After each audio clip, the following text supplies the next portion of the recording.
Students, कैसे हैं आप सब? आशा करते हैं बहुत ही अच्छे होंगे और इस कोरोना की महामारी में घर में होंगे, सुरक्षित होंगे, बड़े बुजुर्गों का ख्याल रख रहे होंगे। तो बच्चों, मैं खुले छत में वीडियो बना रहा हूँ, थोड़ी हवा की आवाज़ आ रही होगी, है ना?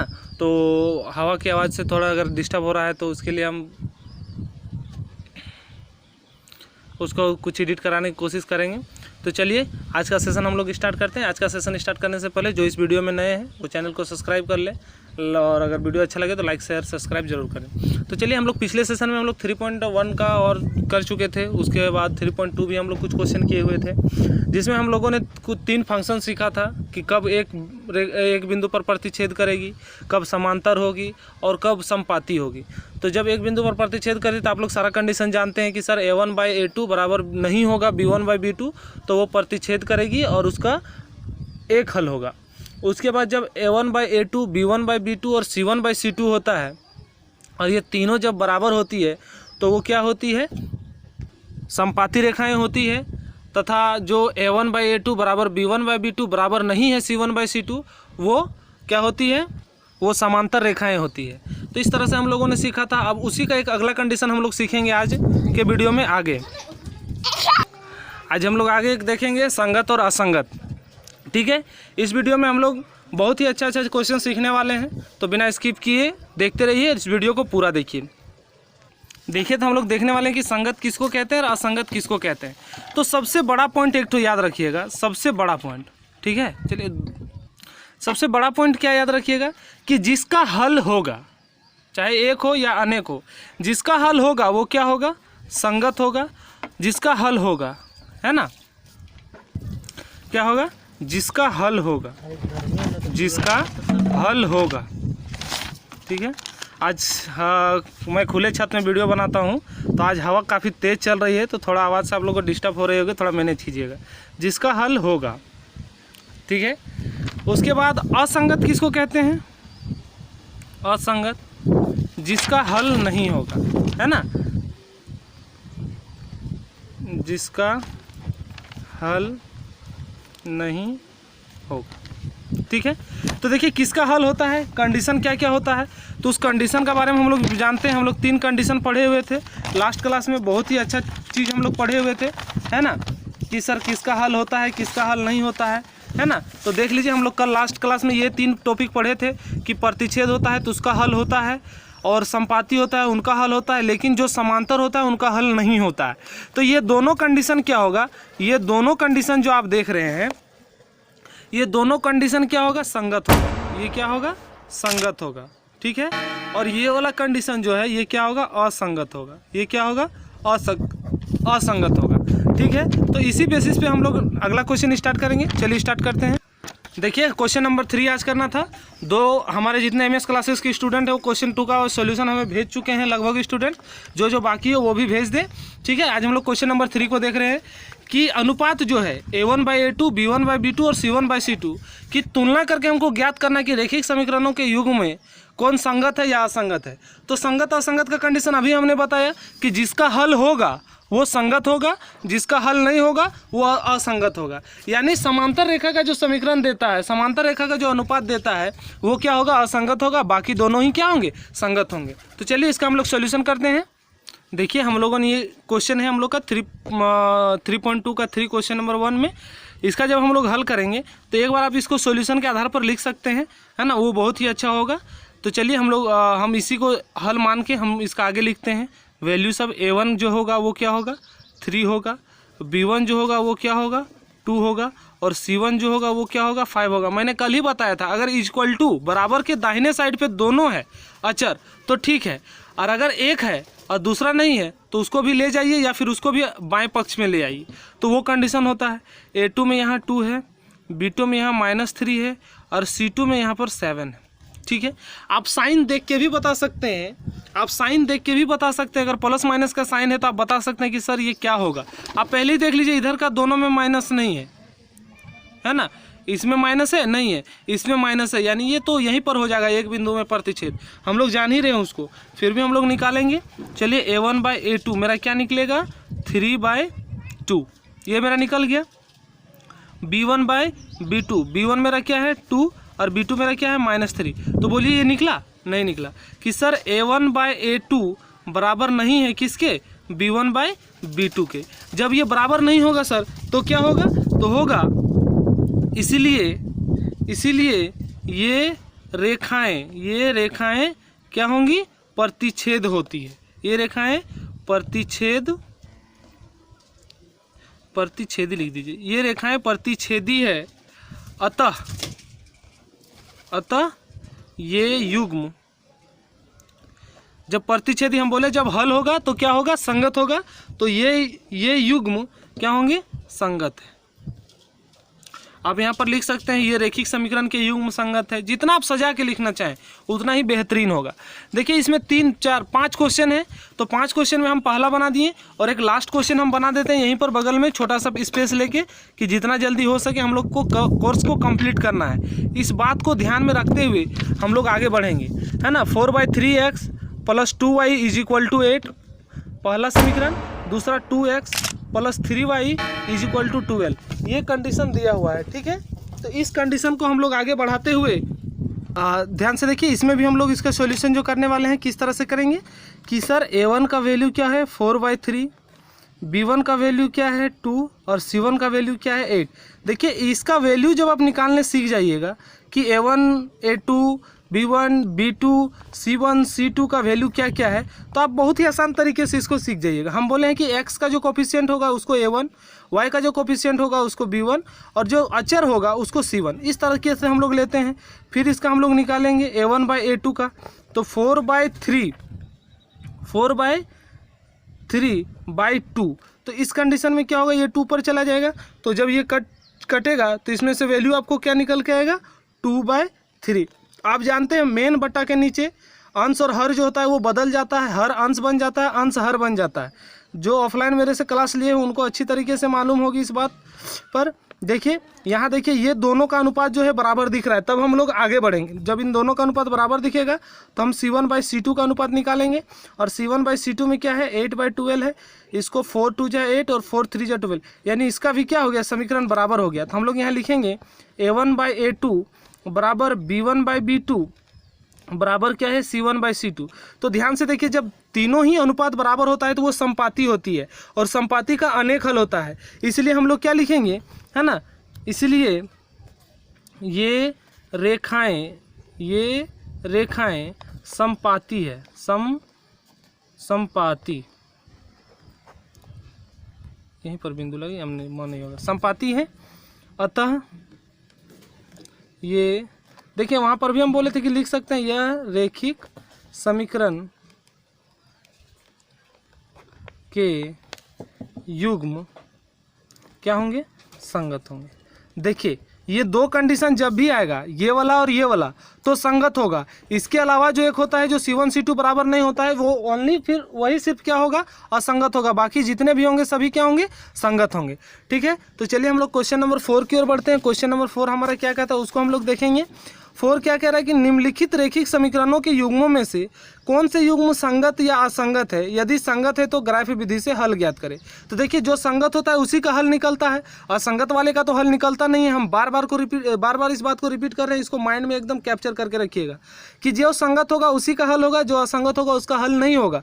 तो सबसे पहले हम लोग इसका अनुपात निकालेंगे A1 A2 B1 B2 C1 C2 का।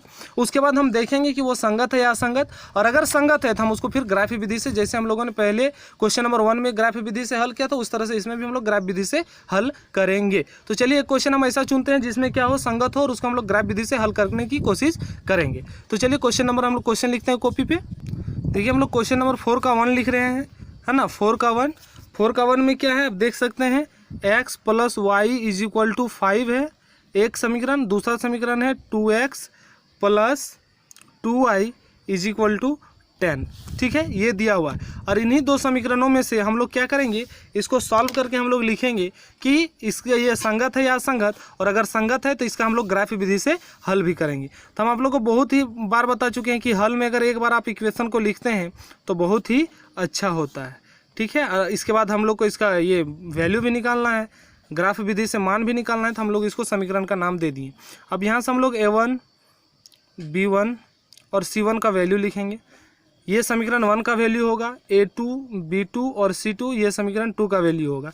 तो A1 का वैल्यू क्या हो जाएगा, देखिए इसका 1 है, B1 का वैल्यू क्या होगा 1, C1 का वैल्यू क्या होगा 5, A2 का वैल्यू 2, B2 का वैल्यू 2 और C2 का वैल्यू क्या हो जाएगा 10। इस तरह हो गया। अब इसका हम लोग क्या करेंगे, इसका हम देखिए यहीं पर हम बता देना चाहते हैं, क्वेश्चन थोड़ा शॉर्ट अच्छा पड़ेगा, है ना। तो ये देख लीजिए, चलिए यहाँ पर ही सॉल्व करते हैं, उसके बाद उसको ले चलेंगे उधर। ठीक है, A1/A2 हम लोग निकालेंगे तो क्या निकलेगा, A1 1, A2 2 यानी 1/2। B1/B2 निकालेंगे, B1 1, B2 2। चलिए ठीक है, C1/C2 निकालेंगे तो C1 5, C2 10, इसका 1 2 यानी 1/2। अब ध्यान से देखिए, A1 A2 B1 B2 C1 C2 ये तीनों का ही अनुपात बराबर है, तो हम लोग क्या लिखेंगे कि जब ये बराबर होगा, इसीलिए यहाँ लिखेंगे डायरेक्ट रेखिक समीकरण के युग्म, समीकरण के युग्म क्या होंगे, संगत है, संगत है, ग है ना, संगत है। तो इसका हम लोग क्या करेंगे, ग्राफ विधि से हल करेंगे। तो समीकरण 1 से देखिए, आप यहाँ नीचे ही सॉल्व कीजिएगा तो हम लोग यहाँ पर देखने के लिए अच्छा सुविधा होगा, इसलिए हम लोग इसको यहाँ लिख रहे हैं x + y = 5। हम बोले हैं इसका सारणी बनाना है आप लोगों को, सारणी इस तरह से बॉक्स आप लोग बना लीजिएगा, है ना। आप देखिए मिनिमम 2 भरना है, आप मैक्सिमम जितना भरना चाहे भर सकते हैं, है ना, 3 4 5 जितना भरना चाहे भर सकते हैं। ठीक है, देखिए जब हम x = 0 रखेंगे तो ये पूरा 0 हो जाएगा, तो y = क्या हो जाएगा 5, x = 0 तो y = 5, और जब y हम कर देंगे 0 तो x = क्या हो जाएगा 5। देखिए ये सुविधा होता है, जब भी इस तरह का कंडीशन हो ना तो एक बार जरूर लें इस तरह से। ठीक है, उसके बाद समीकरण 2 में हम लोग देखेंगे, समीकरण 2 से ठीक है, उसी तरह से हम लोग यहाँ सारणी बनाएंगे, है ना। हर बार हल करके दिखाना जरूरी नहीं है, आप इस तरह से लिखा सकते हैं। हाँ, एग्जाम पॉइंट ऑफ व्यू में अगर आपको टाइम मिल जाता है तो आप दिखा दीजिएगा तो बहुत ही अच्छा होगा। ठीक है, इसमें हम लोग कुछ अलग अलग सा वैल्यू लेंगे, क्यों, क्योंकि सर अगर हम 0 लेंगे तो फिर ये सेम वैल्यू आ जाएगा, जो मज़ा नहीं आएगा। थोड़ा सा अलग अलग वैल्यू लेते हैं हम लोग। सॉरी, यहाँ 10 है ना। देखिए जब हम x = 1 लेंगे, ध्यान से देखिएगा, जब x = 1 लेंगे तो ये 2 हो जाएगा, 2 × 1 2, इधर आके माइनस हो जाएगा, 10 में 2 तो 8, और ये 2 मल्टीप्लाई में होगा, उधर चला जाएगा तो क्या डिवाइड में, यानी 4 हो जाएगा। यानी x का जब हम लोग 1 लिए तो y का 4 आया, और जब हम x का 2 लेंगे तो y का क्या आएगा 3 आएगा। देखिए इस तरह से कंडीशन आते रहेगा। ठीक है, आप इस तरह से देख के समझ सकते हैं, आप सॉल्यूशन भी इसका बना सकते हैं। तो चलिए हम लोग इसका ग्राफ बनाते हैं, ग्राफ पेज पे। ठीक है, देखिए इस तरह से हम लोगों ने ग्राफ बना लिया। अब आप समीकरण 1 में देख रहे होंगे कि जब x = हम लोग 0 लिए तो y = क्या आया 5 आया, है ना। इसको हम लोग क्या लिखेंगे 0,5, इस पर ध्यान रखिएगा, पहले x का वैल्यू। और जब हम लोग y = 0 लिए तो x = क्या आया 5 आया। ध्यान रखिएगा क्या होना है कि सर पहले x का वैल्यू फिर y का वैल्यू। ठीक है, इस तरह से हम लोग लिख लिए। अब इसको हम लोग मिला देंगे। ठीक है, आज भी मैंने इसके लाना भूल गया, चलिए इसी से मिलाते हैं। ठीक है, ये हम लोग का देहाती जुगाड़ है। ठीक है,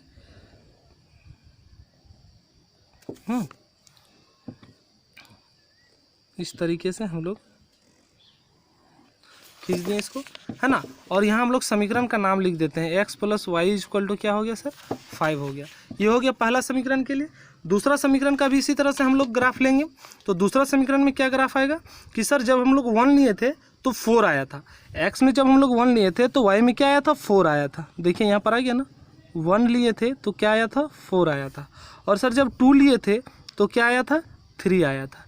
देखिए इस तरह से कंडीशन है। तो हम लोग पहले ही जानते थे कि सर जो समांतर हो जाती है, जो रेखाएं समांतर हो जाती है उनके अनेक हल हो जाते हैं। तो देखिए जितना आपको लाइन दिख रहा है ना कटा कटा, उतना इसका वैल्यू होगा, उससे भी छोटा से छोटा वैल्यू होगा, जितना वैल्यू लेना चाहे उतना वैल्यू होगा। और इस समीकरण का जितना मान आएगा सब इसी लाइन पे लाई करेगा, सब इसी लाइन पे। आप कुछ भी वैल्यू रख दीजिए, दोनों समीकरण पे कुछ भी वैल्यू अब रख दीजिए, इसी लाइन पे वो क्या करेगा फॉलो करेगा। तो दूसरा समीकरण को हम लोग इधर लिखेंगे।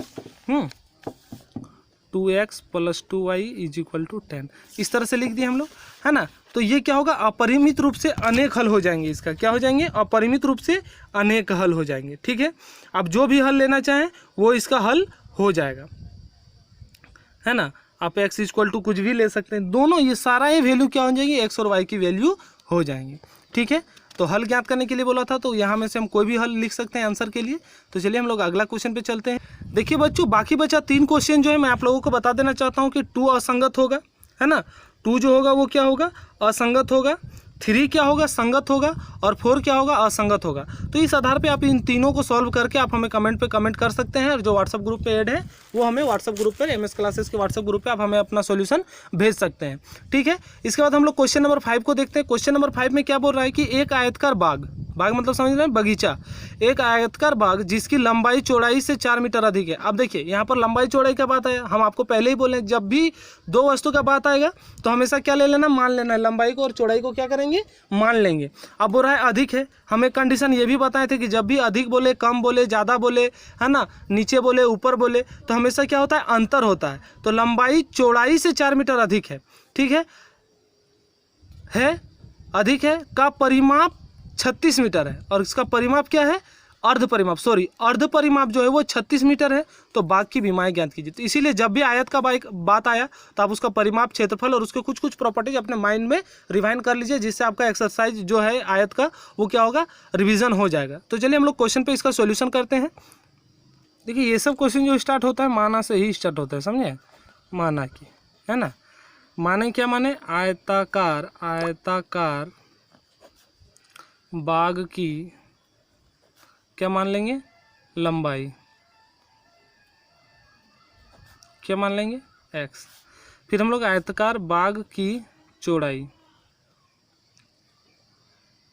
क्या मान लेंगे, y, ठीक है। तो इसका एक कंडीशन क्या दिया हुआ है, एक कंडीशन प्रश्न से हम लोग देखेंगे। अंतर बोला है कि लंबाई जो है वो चौड़ाई से 4 मीटर अधिक है, तो लंबाई अधिक होगा, उसमें हम लोग चौड़ाई को घटाएंगे तो कितना हो जाएगा, 4। इस तरह से हम बताएं कंडीशन, ठीक है।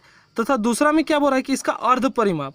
तो आयत का अर्ध परिमाप क्या होता है, आयत का अर्ध परिमाप, अर्ध मतलब आधा। बच्चों अर्ध का मत ये देख के कंफ्यूज मत हो जाइएगा, अर्ध पहले ही आधा कर दीजिए, और परिमाप जो होता है उसको लिख दीजिए। परिमाप क्या होता है सर, 2 × L + B, और इसी का मान दिया हुआ था 36, ठीक है, L + B। तो लंबाई मेरा क्या है, x, चौड़ाई मेरा क्या है, y। तो यहाँ से क्या आ जाएगा सर, x + y बराबर क्या आ जाएगा, 36। ये हमारा इक्वेशन क्या हो जाएगा, 2। इस तरीके से हम लोगों ने दोनों इक्वेशन को निकाल लिया। अब इसकी बोला है विमाएं ज्ञात करने, तो हम लोग इसकी विमाएं ज्ञात करने के लिए हम लोग को क्या करना होगा। देखिए सबसे पहले समीकरण 1 2 मिल गया, और तो हम लोग कुछ इसका जानते नहीं, हम लोग आगे बहुत प्रकार का हल पढ़ेंगे, लेकिन अभी हम लोग सिर्फ क्या जान रहे हैं, ग्राफ विधि। तो हम लोग ग्राफ विधि से ही इसको हल करेंगे। तो सबसे पहले हम समीकरण 1 लेंगे, समीकरण 1 से, और इसका बनाएंगे क्या, सारणी। समीकरण 1 मेरा क्या हो गया, x - y = 4, और इसी का हमको सारणी बनाना है ना, x + y, और इसी का हम लोग को सारणी बनाना है। तो सारणी बनाने के लिए हम लोग क्या करेंगे, देखिए एक बार हम y = ले लेते हैं 0। तो y = जब 0 ले लेंगे तो ये तो पूरा समाप्त हो जाएगा। तो x = क्या हो जाएगा, 4, ठीक है। और जब x = हम 0 ले लेंगे तो क्या हो जाएगा, उसके बाद हम लोग क्या करेंगे कि y को, अगर x को 0 रख देंगे तो -y = 4। तो -y तो होगा नहीं, y = क्या हो जाएगा, माइनस इधर आ जाएगा 4। यानी x में जब 0 रखते हैं तो y में क्या हो जाता है, -4 हो जाता है। इस तरीके से हम लोग पहला समीकरण का सारणी बना लिए। उसके बाद हम लोग समीकरण 2 का सारणी बनाएंगे। समीकरण 2 से क्या सारणी बनेगा सर, x + y = 36 है। तो फिर हम लोग इसका सारणी बनाएंगे।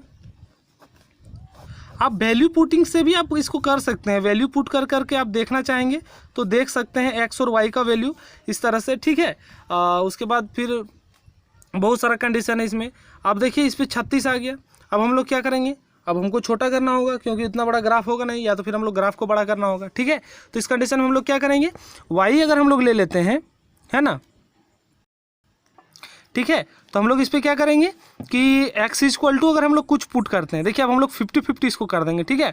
x = हम लोग क्या पुट करेंगे, x = हम लोग 16 पुट कर देंगे, x = 16। तो देखिए जब हम लोग 16 पुट करेंगे तो y = क्या हो जाएगा, 36 होगा ना, 36। तो y = 36 - 16, यानी क्या हो जाएगा 20, y इक्वल टू क्या हो जाएगा 20। इसी तरह जब हम x इक्वल टू 20 रखेंगे तो y इक्वल टू क्या हो जाएगा 16। ठीक है, इस तरह से हम लोग देख सकते हैं, है ना। और चलिए हम लोग अब इसका ग्राफ बनाएंगे।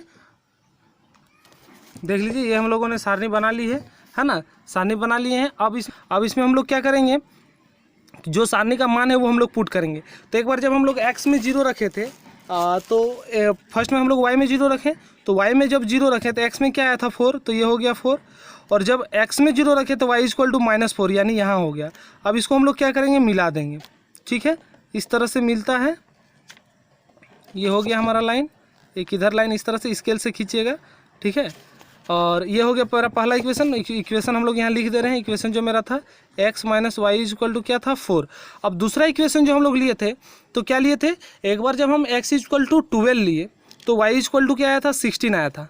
तो ये यहाँ हो जाएगा y इक्वल टू 16। उसके बाद जब हम लोग क्या लिए थे कि y इक्वल टू 16 लिए थे, सॉरी 20 आया था ना, तो एक स्टेप हम लोग यहाँ बढ़ाएंगे।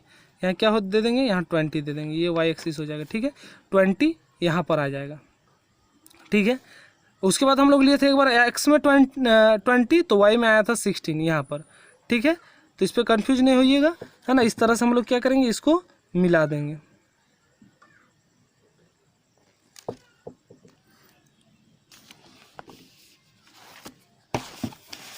देखिए थोड़ा सा यहाँ पे हम लोग को मिस्टेक हो गया, x इक्वल टू 16 और y इक्वल टू 20 यानी इस जगह पे। ठीक है, हम लोग ने 12 से ले लिया था कंडीशन, ये पॉइंट भी नहीं होगा और ये पॉइंट भी नहीं होगा। ठीक है, x में 16 था, y में 20 था, फिर x में 20 था और y में 16 था यानी इस जगह पे। ठीक है, हम लोगों ने गलत कंडीशन ले लिया था, 16 वाला कंडीशन था हम लोग का। और जब इस लाइन को मिलाएंगे तो ये ऐसे जाएगा और इधर से ये ऐसे जाएगा। तो देखिए दोनों जो एक्सेप्ट मैंने जो हुआ, प्रतिच्छेद हुआ, यहाँ पॉइंट का नाम हम लोग लिखना भूल गए, अब लिख सकते हैं, है ना। ये हमारा हो गया 16 20 और ये हो गया 20 16। तो इस तरह से जहाँ पर प्रतिच्छेद करता है जिस बिंदु पर, वही हमारा वैल्यू हो जाता है। तो मेरा वैल्यू क्या हो जाएगा, x का 20 और y का 16।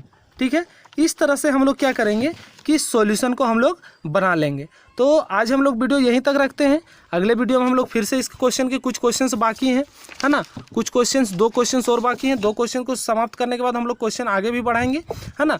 तो इस तरह से ग्राफ विधि का सॉल्यूशन आप सारा हल कर लीजिएगा। और उम्मीद जो आगे क्वेश्चन बचा हुआ है 6 और 7 उम्मीद करते हैं बना लीजिएगा, नहीं तो फिर हम लास्ट वीडियो में बनाएंगे ही उस क्वेश्चन को। ठीक है, तो चलिए जो भी इस वीडियो में नए हैं चैनल को लाइक कर लीजिए, सब्सक्राइब कर लीजिए, कमेंट कर दीजिए जो भी आपको लगता है। ठीक है, और ज़्यादा से ज़्यादा वीडियो को शेयर कीजिए। ठीक है, धन्यवाद।